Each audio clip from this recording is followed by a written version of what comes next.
मीनासान konnichiwa. तो friends, Rudransh, I am Rudransh और आज का हमारा जो टॉपिक है वो है चैप्टर नंबर 21। तो गाइस, चैप्टर नंबर 21 में इन टोटल 7 पैटर्न्स हैं। तो उन 7 पैटर्न्स में आपको इस वीडियो के 2 पार्ट देने वाला हूँ इस चैप्टर के, जिससे कि आपको जो पहले इस वीडियो में जो अभी का वीडियो बना रहा हूँ मैं, उसमें मैं आपको 4 पैटर्न पढ़ाने वाला हूँ। तो इन 4 पैटर्न में जो आपको मान लीजिए, अगर मैं 2 पार्ट क्यों दे रहा हूँ, इसलिए दे रहा हूँ क्योंकि आपको सारे डाउट्स क्लियर हो जाए। So let's get started. तो फ्रेंड्स, इसमें चैप्टर नंबर 21 में वोकैबुलरी आप को करनी है। वोकैबुलरी आप अच्छे से कर लेना, जिससे आपको इसके जो सेंटेंसेस जो आप बना रहे हैं उसमें आपको इजी पड़ेगा, है ना। तो chapter number 1, pattern number 1। Pattern number 1 क्या बोल रहा है? प्लेन फॉर्म तो ओमिमास।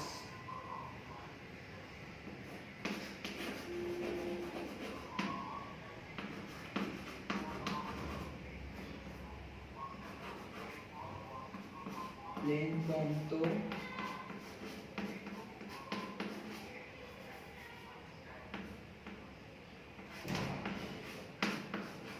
ओमिमास। देखो फ्रेंड्स, गाइस, प्लेन फॉर्म तो ओमिमास, प्लेन फॉर्म तो ओमिमास का अगर मैं डायरेक्टली ट्रांसलेशन करता हूँ इंग्लिश में तो क्या होगा? ये होगा कि प्लेन फॉर्म तो ओमिमास का मतलब होता है I think that. I think that लिख देता हूँ यहाँ पर।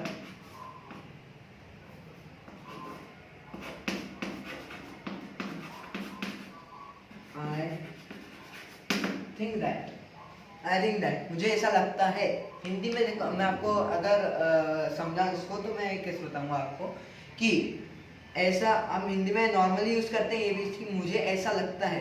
ये चीज़ हमें नॉर्मली यूज करते हैं। फॉर एग्जांपल, मुझे लगता है कल बारिश होगी, मुझे लगता है ये महंगा है, या मुझे लगता है कि वो आज नहीं आएगा। तो ये सारी चीज़ें, तो मुझे ये लगता है, तो यहाँ पर जो आ रहा है ना, मुझे ये लगता है, तो उस केस में क्या यूज होगा? प्लेन फॉर्म तो ओमिमास। ठीक है। तो प्लेन फॉर्म तो ओमिमास के मैं आपको केसेस बताता हूँ कि आपको कब कब यूज कर सकते हो इसको। ठीक है।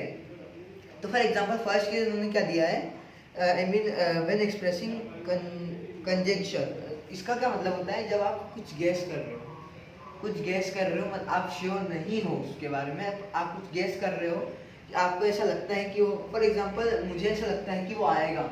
मैं श्योर नहीं हूँ यहाँ पे, पर फिर भी मैं बोल रहा हूँ कि मुझे ऐसा लगता है कि वो आएगा। ठीक है। फॉर एग्जाम्पल एक और, कि मुझे लगता है कि बारिश होगी। ठीक है ना। तो इस टाइप से आप श्योर नहीं हो, इसलिए, पर फिर भी, इसलिए नहीं, पर फिर भी आप क्या ये गैस कर रहे हो कि यहाँ पर आपको ऐसा लगता है, ये बोल रहे हो आप, है ना। चलो मैं यहाँ पर एग्जाम्पल लिख देता हूँ। पहला एग्जांपल क्या होता है? जैसे मैंने आपको पहला एग्जांपल क्या दिया, I think it will rain tomorrow. तो I think it will rain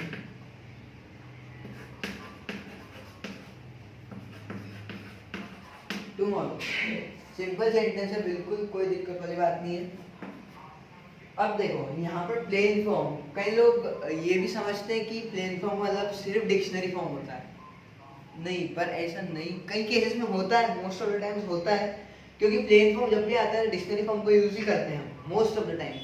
पर मैं आपको अभी एक चीज बताता हूँ जिससे आपको प्लेन फॉर्म क्या होता है ये पूरा डाउट आपको क्लियर हो जाएगा। ठीक है, बताता हूँ आपको।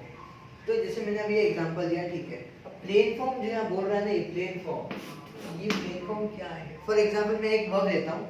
वर्ब क्या ले रहा हूँ मैं? इकीमास लिया हमने, मान लो इकीमास। अब इसके 4 तरह के प्लेन फॉर्म हो सकते हैं। किस किस तरह के प्लेन फॉर्म हो सकते हैं? पहला तो present, past, past I mean future, future present positive, फिर फ्यूचर प्रेजेंट नेगेटिव, फिर पास्ट पॉजिटिव, पास्ट नेगेटिव। ये प्लेन फॉर्म हो सकते हैं 4 तरह के। ठीक है। अब मैं बताता हूँ कौन कौन से। अब यहाँ पर जो डाउट रहता है मेनली डिक्शनरी फॉर्म वाला, तो डिक्शनरी फॉर्म वाले में क्या है? इकीमास। तो ये क्या होता है? फ्यूचर या प्रेजेंट में पॉजिटिव के लिए इकीमास यूज करते हैं। इकीमास क्या होगा? इकू, पहली चीज इकू, ये हो गया डिक्शनरी फॉर्म। काय के लिए? फ्यूचर के लिए। फ्यूचर या प्रेजेंट, कंफ्यूज मत होना इसमें। ये फ्यूचर में भी यूज हो सकता है, प्रेजेंट में भी यूज होता है। और प्रेजेंट में मोस्ट ऑफ द टाइम्स ते मास भी लगाते हैं, बट यहाँ पर फॉर्म की बात चल रही है, प्लेन फॉर्म की बात चल रही है, ये दोनों केस में यूज होगा इकू, प्रेजेंट में भी यूज होगा, फ्यूचर में भी यूज होगा। सेकेंड चीज, प्लेन फॉर्म मतलब I think non past negative, non past negative मतलब नॉन पास्ट नेगेटिव। अब देखो नाई फॉर्म जो होता है ना, नाई फॉर्म, ई का नाई, ई का नाई, ई का नाई क्या होता है? नॉन पास्ट प्रेजेंट या non past negative, non past negative, present negative बोल सकते हो, फ्यूचर नेगेटिव बोल सकते हो, ठीक है। अब रिलेशन बताता हूँ आपको इसमें, और जो अभी मैं बताऊंगा पास्ट जो बताऊंगा अभी मैं, देखो ये काय के लिए था, ये था हमारा प्रेजेंट पॉजिटिव या फ्यूचर पॉजिटिव के लिए। अब ये जो बताऊंगा मैं आपको यहाँ पर, क्या है ये? इत्ता, इकिमास का इत्ता, ये है पास्ट पॉजिटिव, ठीक है ना। ये इसमें क्या रिलेशन है? ये प्रेजेंट के लिए था, ये पास्ट के लिए है, ये नॉन नेगेटिव, ये नॉन नेगेटिव आई मीन ये नेगेटिव पर काय के लिए? नॉन पास्ट के लिए, नॉन पास्ट नेगेटिव। ये पास्ट पॉजिटिव और नॉन पास्ट पॉजिटिव क्या है?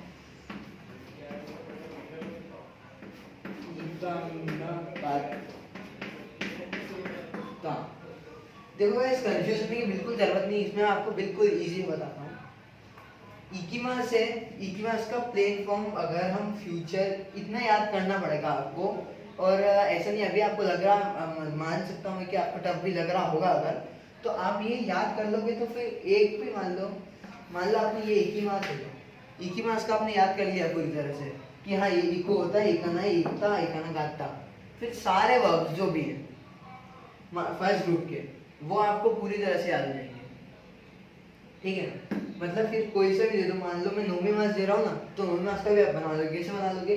नोमू, एक ही मास का ना इकू, नोमी मास का क्या होगा? नोमू, उसके बाद नोमा नाई, फिर नोंदा, ठीक इस टाइप से। उसके बाद सेकंड केस जब हम लगाते हैं, सेकंड सॉरी एग्जांपल दे रहा था मैं, तो देखो आपको ये तो समझा दिया मैंने, इसकी ज़रूरत नहीं है आपको, अगर नोट करना है तो वीडियो पॉज करके नोट कर सकते हो। तो एग्जांपल देता हूँ मैं आपको, एग्जांपल ये दे रहा हूँ कि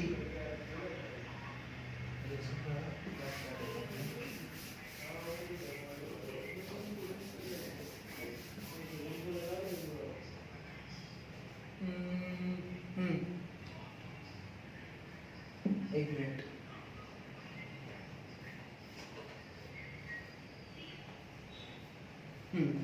तो ये ढूंढा, ठीक है। तो अगली चीज हम ये बात करने वाला हूँ मैं कि मैंने आपको जो बताया ना, वो आपको किसी भी एक वाक्य याद करना, सिर्फ एक वाक्य याद कर लोगे तो आपको सारे वाक्य ना वो ऑटोमेटिक याद हो जाएंगे, उसमें कोई दिक्कत वाली बात नहीं है। अगली चीज मैं बता रहा हूँ आपको, ये एग्जाम्पल सेम बुक में दिया है, यही सेम एग्जाम्पल मैं दे रहा हूँ आपको। आई think it will rain tomorrow. अब पैटर्न क्या है? प्लेन फॉर्म तो ओमिमास, प्लेन फॉर्म तो ओमिमास, मुझे ऐसा लगता है यहाँ वही बोल रहा है, I think it will rain tomorrow. मैं कैसे बोलूँगा इसको जाके? आशिता यानी टुमारो होता है आशिता,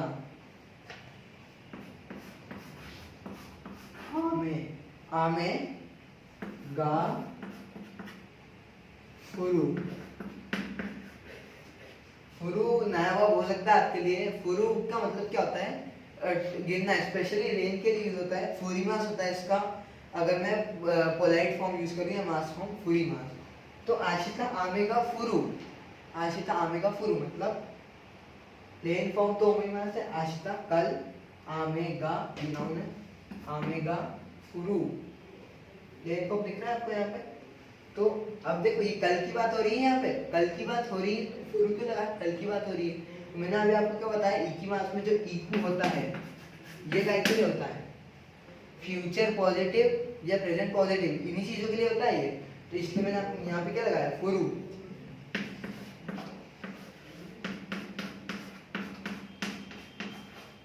टोमोइमास, ठीक है। यहाँ पर ये चीज थी, बिल्कुल इजी सा कंसेप्ट है। आपको खुद को, आप खुद देखो, आप अगर खुद 2 या 3 सेंटेंस बनाते हो ना खुद से, तो भी आपको इजी समझ में आ जाएगा, इसमें कोई दिक्कत वाली बात नहीं है। अगले जो केस है, अगले एक चीज ये है, ठीक है। अगली चीज एक और, जब मान लो कि आप हम कोई ओपिनियन देते हैं ना, ये तो नॉर्मल केसेस हो गए, हाँ ऐसा लगता है ये वो बाकी चीजें। अब मैं जैसे कि आपको मान लो मैं आपको कोई ओपिनियन दे रहा हूँ, ओपिनियन इन द सेंस क्या, ओपिनियन आई थिंक जैसे कि टोक्यो में, आई थिंक टोक्यो के प्राइसेस हाई हैं, या टोक्यो में रूम महंगा है, रूम का रेंट ज़्यादा है, ठीक है। तो यहाँ पर मैं ओपिनियन दे रहा हूँ, तो उसको भी कंफर्म नहीं है कि है, वो क्या हो रहा है, मुझे लगता है कि टोक्यो में रूम के जो रेंट है वो ज़्यादा है, ठीक है। एक इस केस में यूज होता है। फॉर एग्जाम्पल, यही वाला सेम एग्जाम्पल जो मैं आपको दे रहा हूँ, रूम के रेंट ज़्यादा है, ये यूज करता हूँ मैं यहाँ पे, आई थिंक दैट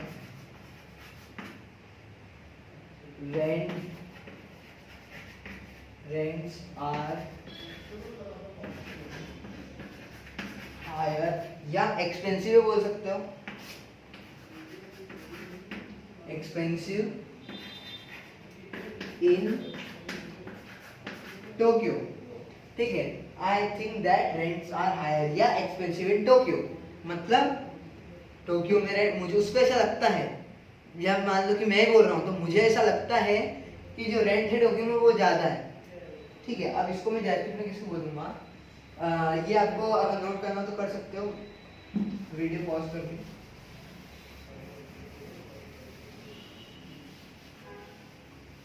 ठीक है, तो यहाँ पर मैं इसका ट्रांसलेशन कर रहा हूँ। इसका ट्रांसलेशन क्या होगा, देखो वर्ड टू वर्ड बताता हूँ। By the way word to word तो आप कभी ट्रांसलेट कर नहीं सकते हो, खासकर इंग्लिश से कभी भी नहीं कर सकते हो। तो आप उसका मतलब ढूंढने की कोशिश करो सेंटेंस के अंदर, कंफ्यूज मत होना, ठीक है। तो क्या है यहाँ पर, I think that rents are higher in Japan, तो टोक्यो नी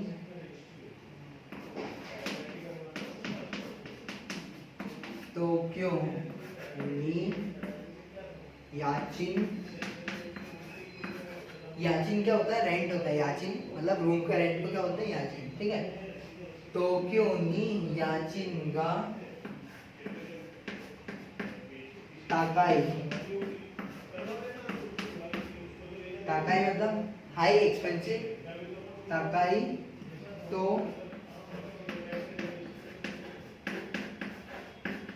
ओमोइमास, खत्म, इतना सा था, कोई प्रॉब्लम नहीं थी इसमें। आपको रिवाइज करा देता हूँ, देखो 2 केसेस में यूज होता है। 2 केस कौन कौन से होते हैं, वो 2 केसेस ये होते हैं कि पहला केस में क्या है, जब हम कुछ गेस कर रहे हैं, कल बारिश होगी, मुझे लगता है वो आएगा। सेकेंड चीज, जब हम ओपिनियन दे रहे हैं, जैसे मुझे ऐसा लगता है कि वो खरीदना चाहिए, मुझे ऐसा लगता है कि प्राइजेस हाई हैं, जैसे मैंने आपको एग्जांपल दिया।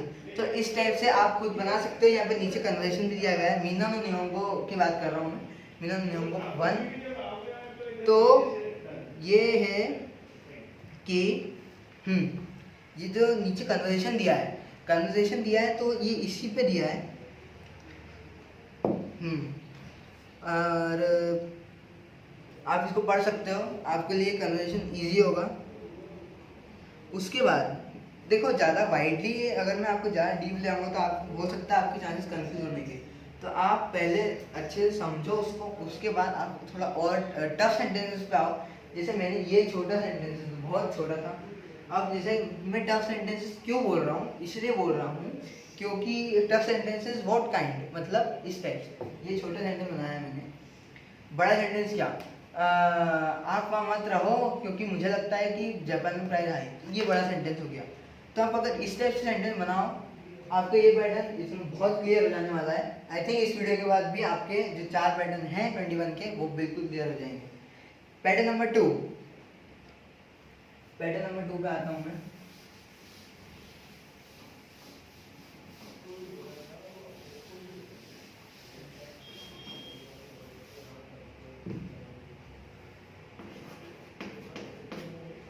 पैटर्न नंबर 2, उसमें क्या बोल रहा है, सब्जेक्ट प्लेन फॉर्म तो ई मास, पहले लिख देता हूँ मैं, सब्जेक्ट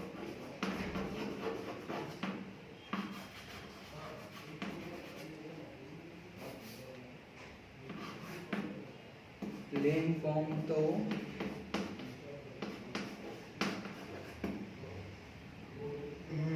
सब्जेक्ट प्लेन फॉर्म तो इमास। इसमें क्या है देखो, प्लेन फॉर्म इमास का मतलब क्या होता है, ये ईमा से जो है इसका मतलब होता है टू से, कुछ बोलना। हानाशिमास देखो, हानाशिमास होता है वो कुछ बताना या ये बोलना। इस पैटर्न के लिए हम क्यों यूज कर रहे हैं, ठीक है, टू से। अब यहाँ पर जब भी आप ये पैटर्न यूज कर रहे हो ना तो ईमास के साथ हमेशा तो लगता है। तो ईमास, ये दो होते हैं, एक ईमास होता है, ठीक है, और एक ईमास होता है। हम यहाँ पर कौन सा यूज कर रहे हैं, ये वाला। अब मैं आपको इन दोनों में डिफरेंस बता देता हूँ ताकि आप कंफ्यूज ना हो। इन दोनों में डिफरेंस क्या है, ये है कि ये जो ईमास होता है ना, ये इमास काय के लिए होता है, इसलिए यूज होता है क्योंकि हम क्या कर रहे हैं यहाँ पर इमास, ये हम यहाँ पर क्या कर रहे हैं, यहाँ पर हम कुछ बोल रहे हैं उससे। पर इस केस में होना, कुछ होना, वो भी एग्जिस्टिव मतलब लिविंग थिंग का, ठीक है, लिविंग थिंग का होने के लिए इमास का यूज होता है। एक ये इमास, और उसके बाद ये इमास का कब यूज होता है, कुछ बोलना, ठीक है ना। ये हटा देता हूँ मैं, ठीक है। तो अब यहाँ पर मैं आपको एक बताता हूँ कि अब आप बोलने के लिए कुछ भी, आपको ऐसा जरूरी नहीं कि आप बुक के सेंटेंस देखो बनाओ, बोलने के लिए कुछ भी बोलना। फॉर एग्जांपल इसके बाद देखो दो केसेस बताऊंगा मैं आपको इसके भी। तो पहला मैं क्या बता रहा हूँ, सबसे पहले बोलना। मान लो कि सबसे पहला केस क्या आता है, direct coating. Direct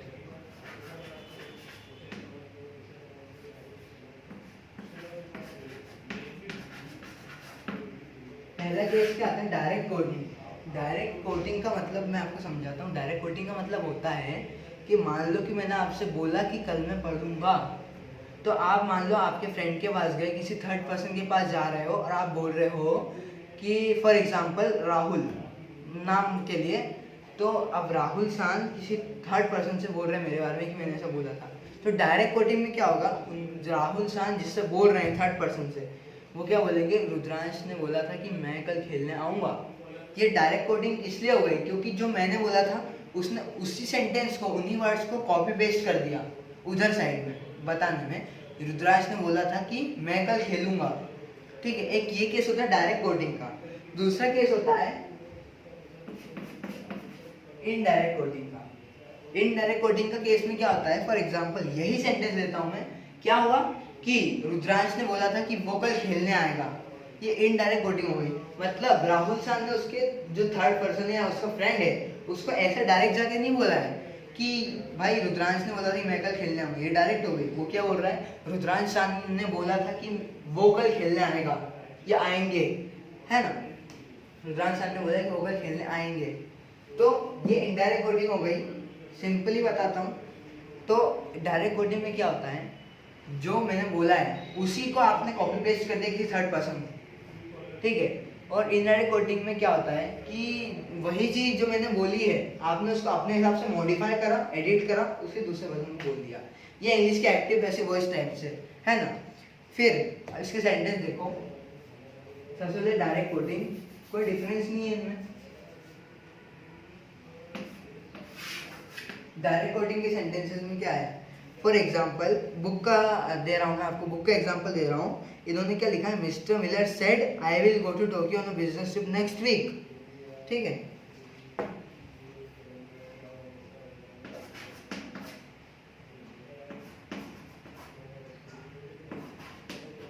mister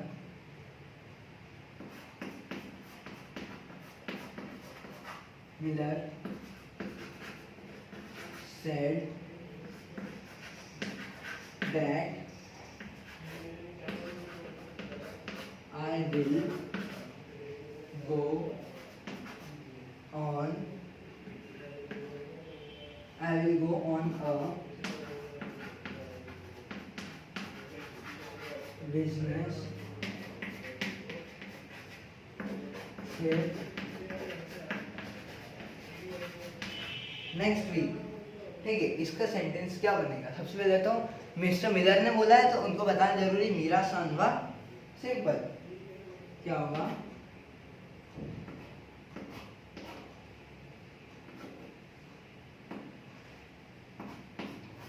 Meera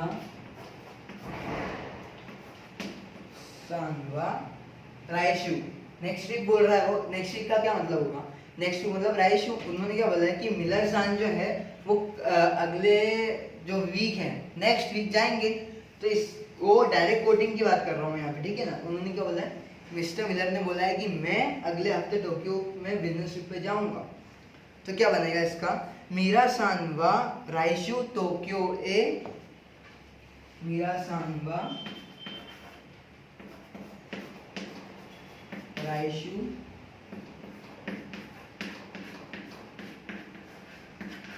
Tokyo ए शुच्चोशिमास। बिजनेस ट्रिप क्या होता है? तो गो ऑन बिजनेस ट्रिप कहता है शुच्चोशिमास। तो रायशु शुच्चोशिमास, ठीक है ना। टोक्यो ए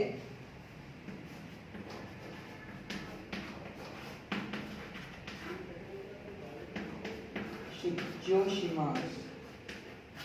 इतना हो गया। देखो ये थोड़ा सा हार्ड सेंटेंस है, थोड़ा बड़ा है, इसलिए आपको थोड़ी समझने में प्रॉब्लम आएगी, पर थोड़ा सा केयरफुली देखो और समझ में आएगा। ठीक है, तो मैंने क्या बोला? मीरा सान वा रायशु टोक्यो ए शुच्चोशिमास। मिलर सान। अब ये तो हो गया, ये तो सेंटेंस क्या बन गया कि वो जाएंगे। अब अपन को क्या बोलना है कि उन्होंने बोला था कि वो जाएंगे। तो सिंपली इतना सेंटेंस बना लिया, यहां से लगा दो तो इमाशिता।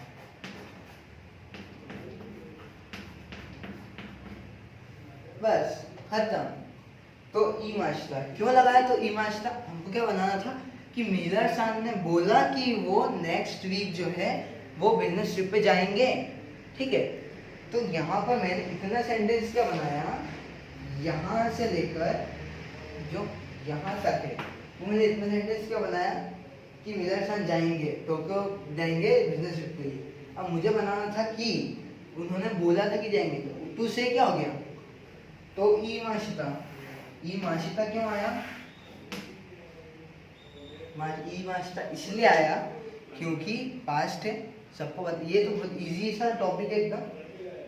बस खत्म। देखो आपको शायद समझ में नहीं आया होगा, मैं आपको एक और एग्जांपल देता हूँ।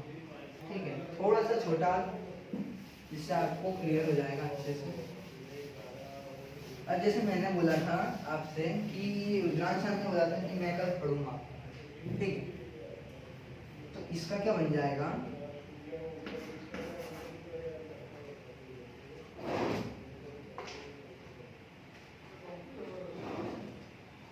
इसका क्या बनेगा?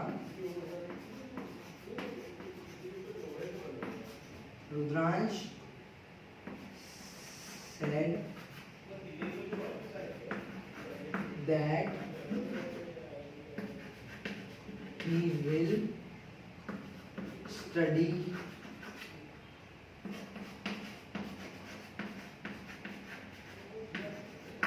tomorrow।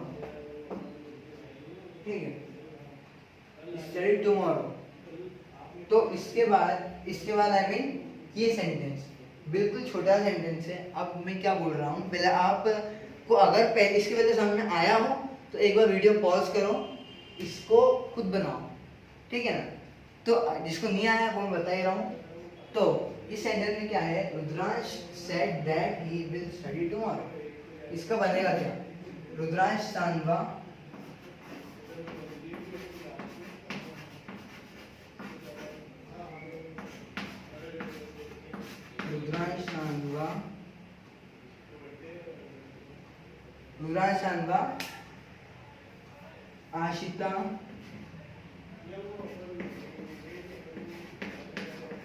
आशिता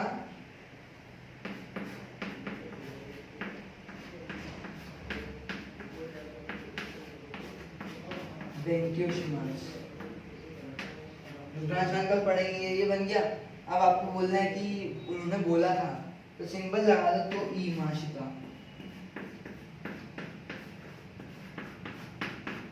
बोला था कल पढ़ेंगे, ठीक है। तो इस टाइप से तो ई माशिता जो सेंटेंस है, पैटर्न है, वो ऐसे ही यूज करना है आपको। सिंपल सेंटेंस बनाओ तो ई माशिता उसके आगे जोड़ो। इनडायरेक्ट कोडिंग की बात करो तो देखो, इनडायरेक्ट कोडिंग में भी कुछ अलग नहीं है। सिंपल इनडायरेक्ट कोडिंग में उन्होंने क्या किया है, अगर आप इनडायरेक्ट कोडिंग कर रहे हो तो सेंटेंस पूरा सेम बनेगा। अब मैं इसको मॉडिफाई करके बोलूँ अपने हिसाब से, थर्ड पर्सन के बोलूँगा, Rudransh said that he will study tomorrow। Sorry, इधर ये डायरेक्ट कोडिंग की बात चल रही है, इसलिए Rudransh said that I will study tomorrow, यहाँ पर स्टेप्स आएगा।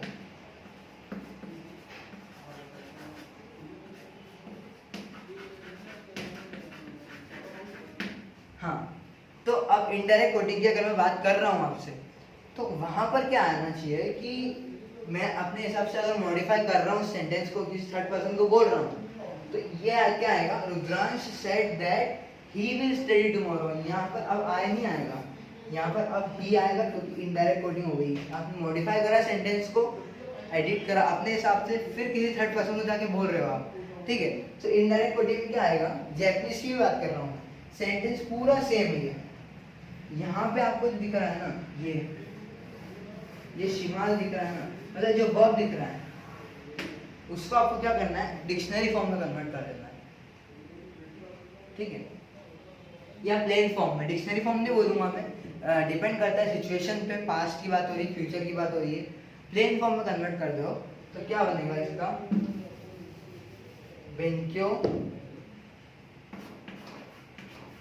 शुरू, तो ई माशिता, बस खत्म।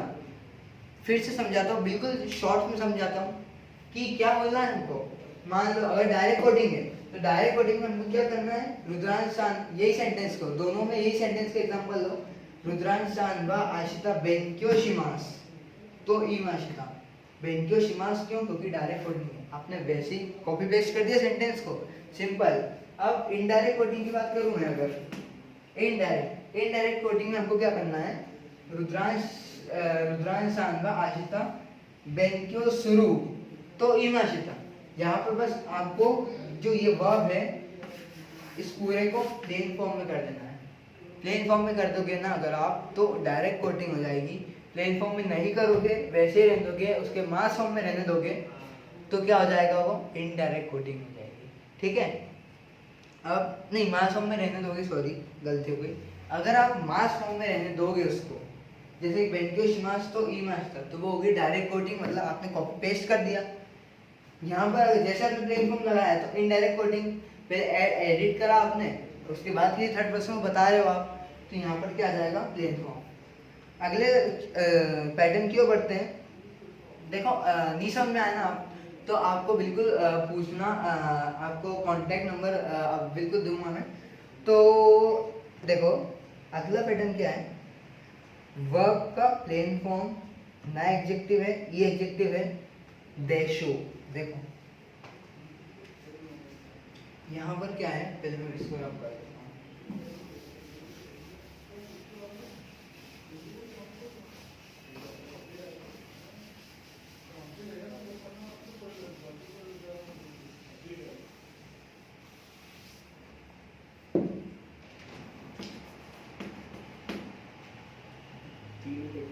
पैटर्न नंबर 3, देखो पैटर्न नंबर 3 में क्या है, यहाँ पर हमने सबसे शुरू में ये जो तो ओमोइमास था, उसमें हमने क्या करा था कि गैस करा था, ठीक है ना, मुझे ऐसा लगता है, वहां पर तो ओमोइमास। पर अब ये जो देशों वाला पैटर्न है ना, इसमें लिख देता हूँ मैं पहले बोर्ड पे, पैटर्न क्या है,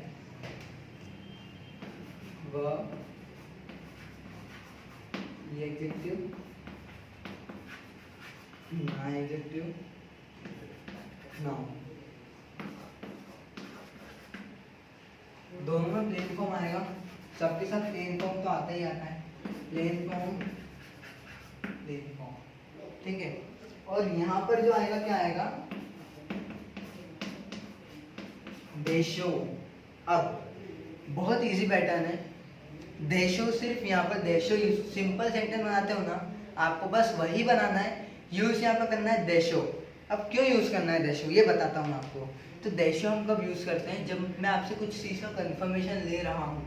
आपने बोल दिया मुझे, पर मैं फिर कंफर्मेशन ले रहा हूँ। फॉर एग्जाम्पल, मान लो कि मुझे पता है कि कल राहुल सान, वही एग्जांपल देते हैं, मुझे पता है कि कल राहुल सान खेलने जाएंगे, फिर मैं उनसे पूछ रहा हूँ। अब क्या पूछूंगा मैं कि कल खेलने चलोगे क्या, या हमें ऐसे पूछना खेलने चलोगे क्या, नहीं, कंफर्म कर रहे हैं हम, ठीक है। सिंपली अगर मैं सिंपल सेंटेंस की बात कर रहा हूँ तो वहां पर आएगा कि कल खेलने चलोगे क्या। अब जब मैं देशो पैटर्न की बात करता हूँ तो वहां पर क्या आएगा, आशिता आसोबिनी इकी इकु देशो, इकु देशो। अब देखो यहाँ पे क्वेश्चन पूछ रहे हो आप, फिर भी कहाँ नहीं लगाए, कहाँ क्यों नहीं लगाए, कहाँ इसलिए नहीं लगाए क्योंकि देशो है ना, ये देशो का आप ये लॉन्ग साउंड लगाए ना, ये लॉन्ग साउंड में ले लेते हो ना, तो वो ऑलरेडी का काम कर देता है, ठीक। इसको लॉन्ग साउंड में लो, अभी आगे भी आएगा जब हम नहीं यूज करेंगे यहाँ पर देश का। खैर ये देशो वही है, देशो मतलब देश का यूज नहीं करेंगे, है ना। तो ये देशो जो है ये सिर्फ आपको कंफर्मेशन देता है। कंफर्मेशन या तो कोई आपसे कंफर्मेशन लेगा या आप किसी से कंफर्मेशन ले रहे हो। फॉर एग्जांपल मैंने बताया कल खेलने मतलब उसको राहुल शाम को पता है, मान लो कि राहुल शाम को पता है कि मैं खेलूंगा, कल खेलने आ रहा हूँ, फिर वो मुझसे क्या कंफर्मेशन ले रहे हैं कि कल खेलने आओगे क्या, है ना। तो इस टाइप से। और सेंटेंस बताता हूँ आपको, बुक का ही है। You are going to party tomorrow are, तुम जिसे हम हिंदी में बोलते हैं कि तुम कल पार्टी में आ रहे हो, है ना, है ना। ये है ना जो बोलते हैं ना, ये देशों का काम करता है, सिंपल समझ लो, ठीक है। तुम खेलने चल रहे हो ना, तुम कल खेलने आ रहे हो, है ना, तो है ना मतलब मैं कंफर्मेशन ले रहा हूँ, तो कंफर्मेशन के लिए क्या यूज करूंगा, देशो। पार्टी की बात करते हैं, पार्टी में यही यूज करा है इन्होंने, तुम कल पार्टी में कल पार्टी में आ रहे हो, है ना। तो कैसे यूज होगा, आशिता पार्टीनी इकु देशो, इकु देशो का यूज नहीं किया है, इकु देशो, इस टाइप से, ठीक है। एक और एग्जांपल लेता हूँ कि कल तुम पढ़ोगे, है ना, तो आशिता रुद्रांशान वा बेंक्यो सुरु देशो, ओ लॉन्ग साउंड ले आना है, ओ ऐसा ऊपर की साइड, ये देशो है ना, इसको साउंड का ले आना है आपको, ऊपर की साइड ले आना है, थोड़ा लंबा खींचना है, ठीक है। तो ये काय के लिए यूज हुआ, हमने सिर्फ और सिर्फ ये यूज करा हमने किसी से कंफर्मेशन के लिए। तो आज जैसे कि मैंने आपको शुरू में बताया था कि पार्ट 1 है, तो पार्ट 1 में आज मैं यहीं तक पढ़ा रहा हूँ आपको, जो पैटर्न नंबर 3 तक है वहीं तक पढ़ाऊँगा। और आपको इसमें कहीं भी अगर डाउट आ रहा है तो आप पूछ सकते हो, और नंबर मैं आपको दे दूँगा, लिख देता हूँ नंबर, यहाँ पर लिख देता हूँ सबसे ऊपर, तो आप पूछ सकते हो।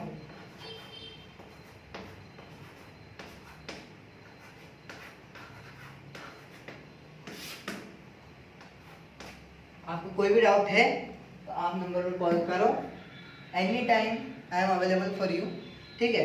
तो आज के लिए इतना ही, आपको सेंटेंस बना लेना, आपको अच्छा रहेगा। Goodbye, see you.